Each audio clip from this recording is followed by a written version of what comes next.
नमस्कार, मैं doctor K Pandey, child specialist, East Delhi में प्रैक्टिस करता हूँ हेल्थ इंक के लिए। जब से ये दूसरी लहर आई है और जब से कोरोना केसेस की संख्या 60,000 पर डे के करीब हो रही है, रोज़ बढ़ रही है, तब से पेरेंट्स के, जान पहचान के लोगों के और लोगों के सवाल आने लगे हैं। और सवाल बड़ा कॉमन सा है कि स्कूल जब खुले तो बच्चे को भेजें न भेजें, क्या स्कूल खुलना चाहिए। शादी ब्याह का त्यौहार भी आने वाला है, त्योहारों का सीज़न भी आने वाला है, जैसे होली अभी आ रही है। इसमें कितना पार्टिसिपेट करें। अपने घर में साल भर से तो किसी को बुलाया नहीं, अब क्या घर में फिर से बुलाना शुरू करें या ना बुलाएं। बर्थडे पार्टीज़ हैं, छोटी मोटी पार्टीज़ हैं, मैरिज एनिवर्सरीज़ हैं, इसमें कितने लोगों को बुलाएं। तो ये जो आपके सवाल हैं, इसका साइंटिफिक तरीके से विश्लेषण करके मैं आपको आज बताने जा रहा हूँ। इसके लिए मैं शुरुआत करूँगा, ख़ासतौर से बच्चे सबसे ज़्यादा इम्पॉर्टेंट है। हमारे आपके शादी ब्याह त्यौहार से ज़्यादा हर घर में जो बच्चे हैं सबसे ज़्यादा प्यारे होते हैं और बच्चों की सेहत को लेकर हर आदमी ज़्यादा चिंतित रहता है। तो मैं उसकी तरफ पहले आपको बताना चाहूँगा। स्वीडन एक कंट्री है यूरोप में, और आपको जान के ताज्जुब होगा कि स्वीडन में जब ये पहली लहर आई थी तो कोई स्कूल बंद नहीं हुए, इवन नर्सरी स्कूल बंद नहीं हुए। नर्सरी, प्राइमरी, सेकेंडरी जो भी है, कोई भी स्कूल कॉलेजेस बंद नहीं हुए थे। इतना बोल्ड स्टेप स्वीडन की सरकार ने लिया था। हालांकि लोगों ने अपनी तरफ से वहाँ के काफ़ी प्रिकॉशंस लिए थे, सावधानियाँ बरती थी, लेकिन मैं आपको ये बताना चाहता हूँ कि उस पहली लहर में जो कोविड की पिछले साल आई थी, उसमें क्या हुआ था स्वीडन में। देखिए, 0 से जन्म से 18 साल तक के बच्चों का वो स्टडी हुई थी और ये पाया गया कि जन्म से 9 साल तक के बच्चों में एक भी बच्चे की मौत कोविड की वजह से नहीं हुई थी। हाँ, खांसी जुकाम बुखार हुआ था और बीमारियां हुई थी, क्योंकि वैसे भी होती हैं, लेकिन जन्म से 9 साल तक के किसी बच्चे की मौत कोविड से नहीं हुई थी। और 9 साल से 18 साल की उम्र में सिर्फ एक बच्चे की कोविड से मौत हुई थी। हाँ, कुछ स्कूलों में बस ड्राइवर्स ज़रूर बीमार हो गए थे, जो वहाँ स्कूल का स्टाफ था वो हो गया था, टीचर्स हो गए थे, और उसकी वजह से कुछ स्कूलों को बंद करना पड़ा था थोड़े दिनों के लिए। लेकिन ओवरऑल अगर पूरे एक देश की हालात को समझने की आप कोशिश करें तो ये आप देखें कि स्कूल पहली लहर में खुले रहने के बावजूद किसी भी बच्चे की मौत नहीं हुई। अभी भी आप देखें हिंदुस्तान में भी कि कोई भी बच्चा एक्सपायर अभी तक सिर्फ इस बीमारी की वजह से नहीं हुआ है। केसेस, नंबर ऑफ केसेस भी बहुत कम हुए हैं। और ये दुनिया भर में ये चीज़ है, खाली इंडिया या स्वीडन में ही नहीं है। लेकिन अब क्योंकि साल भर के करीब स्कूल बंद हो चुके हैं और खोलना भी पड़ेगा, तो अगर स्कूल खुलता है तो सवाल यह है पेरेंट्स का, हम क्या करें, भेजें ना भेजें। मेरी राय यही होगी कि आप बच्चों को ज़रूर भेजें, क्योंकि इसके दो पहलू हैं। एक तो बच्चा घर रह के रोज़ ऑनलाइन क्लासेस करके परेशान हो चुका है। दूसरी चीज़, बच्चा जब स्कूल में जाता है, अपने क्लासमेट से मिलता है और लोगों से इंटरेक्ट करता है, वहाँ जाता है, तो उसकी अपनी पर्सनल डेवलपमेंट, व्यक्तित्व का विकास है, वो बड़ा अच्छा होता है। तो स्कूल न भेजने की कोई वजह नहीं है, चाहे बच्चा आपका छोटा है या बड़ा है।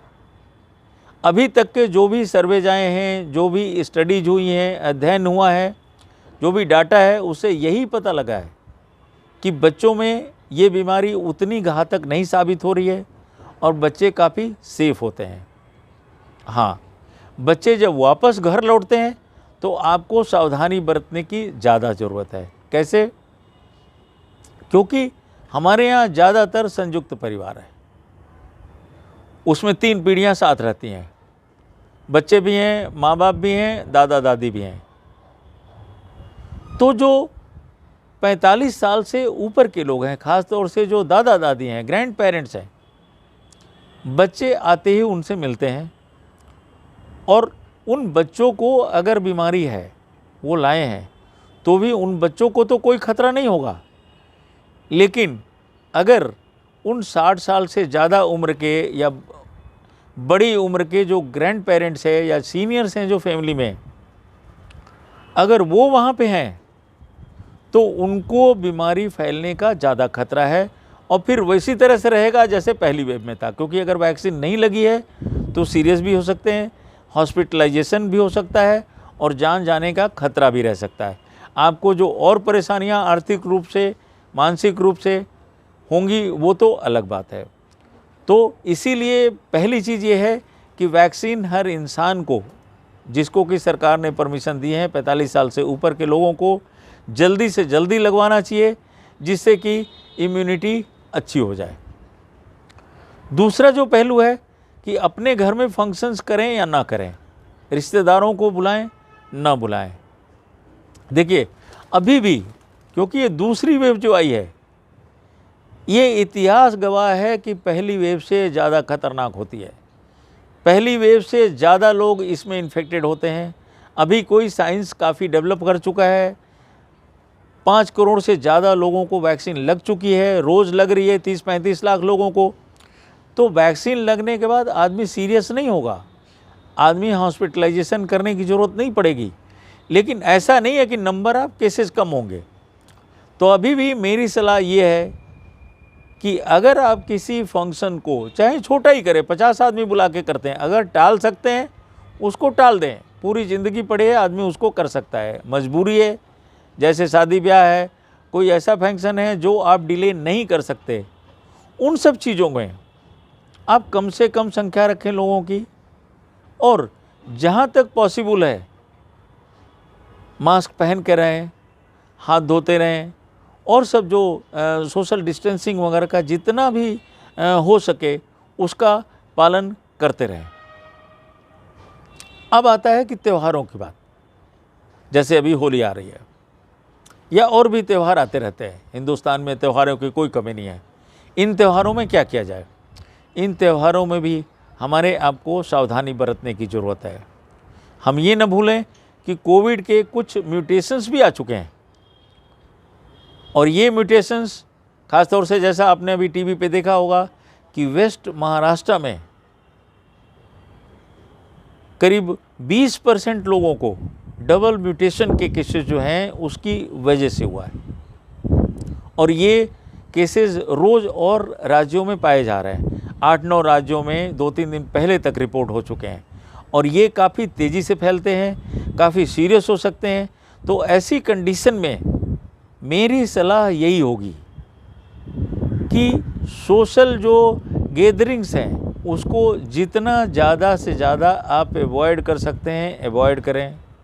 अगर आपको घर पे किसी को बुलाना है, मजबूरी है तो बुलाएं, लेकिन नॉर्मल केस में डिले करें, क्योंकि जैसे जैसे वैक्सीन लगती जा रही है उसी तरह से सुरक्षा भी बढ़ती चली जाएगी। नंबर ऑफ केसेस नहीं कम होंगे, क्योंकि इतना बड़ा देश है, वैक्सीन लगने में बहुत टाइम लग जाएगा, क्योंकि रोज़ लगभग 30-40 लाख लोगों को ही लग रही है, और सरकार का लक्ष्य भी सिर्फ 50 लाख लोगों को वैक्सीन लगाने का पर डे है, जो अभी तक नहीं पूरा हो पा रहा। तो इन सब चीज़ों के बावजूद भी कई महीने लग जाएंगे। तो इसलिए इसमें आप जो है ये जो सोशल गैदरिंग्स हैं उसको अवॉइड करें। अगर मजबूरी है तो कम से कम संख्या में लोगों को बुलाएं, और वहाँ पे सोशल डिस्टेंसिंग वगैरह का पालन करें। मास्क जब ज़रूरत नहीं है, जैसे आप कुछ खा रहे हैं, कुछ पी रहे हैं, तो ठीक है मास्क निकालना पड़ेगा, लेकिन अगर नहीं है तो मास्क खाली मेकअप के लिए न उतारें। बाकी आगे आने वाले दिनों में स्कूल खोलना अनिवार्य हो जाएगा। अभी भी 10वीं 12वीं के बच्चों के लिए है, लेकिन बहुत दिनों तक, बहुत लंबे वक्त तक इसको नहीं किया जा सकता। तो मेरी सलाह आपको यही होगी कि जब भी आपके बच्चे का स्कूल खुलता है, आप अपने बच्चे को ज़रूर भेजें। इसके पहले बच्चे को जब पार्क ले जाते हैं तो उसको कुछ एटिकेट सिखाएं, कुछ व्यवहार सिखाएं। जैसे अगर आप किसी बच्चे को पार्क में ले जा रहे हैं तो बच्चों की आदत होती है रेलिंग को छूते हुए जाते हैं। कहीं भी रास्ते में कोई चीज़ होगी उसको छूते हुए जाएंगे। कोई दोस्त मिल गया उससे हाथ मिलाएंगे, गले मिलेंगे। आपको ये बताना है कि भाई ये कोविड चल रहा है, कोविड-19 चल रहा है, बेटे ऐसे मत करो। मार्केट में ले जाएं उसको, साथ में सामान खरीदवाएं, उसको कैसे पैसे देने हैं उसको वो समझाएं, लौट के कैसे अपना हाथ साफ करना वो सिखाएं, क्योंकि यही बच्चा कल को बस में जाएगा, अपने दोस्तों से मिलेगा। एक बस में मान लीजिए 75 की जगह पे मान लीजिए 30 बच्चे भी अगर होते हैं तो उसको बिहेवियर ये सिखाना पड़ेगा आपको अभी से। तो बच्चे को आप पार्क में भी ले जाइए, बच्चे को मार्केट में भी ले जाइए, हाँ उसको मास्क पहना के ले जाइए, उसको समझाइए कि भाई दूरी बरतनी है, उसको समझाइए कि इधर उधर हाथ अपना नहीं छूना है, कोई रेलिंग होती है, कोई चीज़ होती है, उसको नहीं छूना है। तो ये सब चीज़ें आपको करना ज़रूरी है, लेकिन घबराने की ज़रूरत नहीं है, क्योंकि दूसरी वेव हालांकि ज़्यादा फैलेगी। खतरनाक होने के मामले में, जानलेवा होने के मामले में उतनी जानलेवा नहीं होगी, लेकिन नंबर ऑफ केसेस जो होंगे बहुत ज़्यादा होंगे। और स्कूल एक लिमिट से ज़्यादा नहीं बंद किए जा सकते, क्योंकि बच्चों की एजुकेशन भी ज़रूरी है। ऑनलाइन एजुकेशन से सिर्फ काम नहीं चलेगा। तो इन चीज़ों का आपको ध्यान रखना है। फिर मिलते हैं आपके साथ अगले वीडियो के साथ। अगर आपके कोई सवाल हैं तो कमेंट बॉक्स में जाके ज़रूर पूछेंगे, हम लोग कोशिश करेंगे कि आपके सवालों का जवाब दें। अगर आपने चैनल सब्सक्राइब नहीं किया हुआ है तो प्लीज़ सब्सक्राइब करें। फिर मिलते हैं अगले वीडियो के साथ। नमस्कार।